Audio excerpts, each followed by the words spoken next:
কাল মানে নেপালে বিধ্বংসী যে মানে ভূমিকম্প একটা হয়েছিল মানে চীনের বর্ডারের ওখানে, সেই জলোচ্ছ্বাস সেটাই হচ্ছে নেপালে মানে হরপা বান বলছে, হরপা বানে সব ভাসিয়ে নিয়ে গেল। এত বড় বড় ইমারত, তার বড় বড় পোল, কতগুলো যে পোল ইমারত ভেঙেছে তার নেই ঠিক।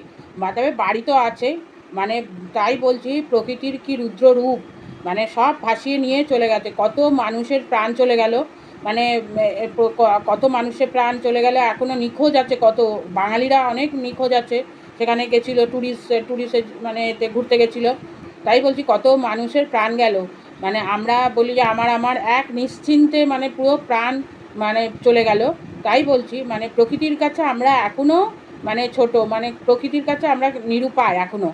মানে যতই উন্নত করি, মানে মানে বৈজ্ঞানিক উন্নতি, মানে টেকনোলজি যতই যা কিছু করি, প্রকৃতির কাছে আমরা এখনও নিরুপায় হয়ে আছি।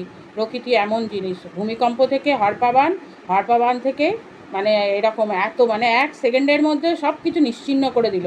পুরো নেপালের অর্ধেক বসতি, মানে অনেক বসতি মানে মানে মানুষকে খুঁজে পাওয়া যাচ্ছে না। এত মানে পলি টলি সব এসে 2তলা 3তলার সমান জল এসে সব ভর্তি হয়ে গেছে। এত মানুষের প্রাণ গেছে, অনেক বাঙালিরাও নিখোঁজ হয়ে আছে, প্রাণও গেছে।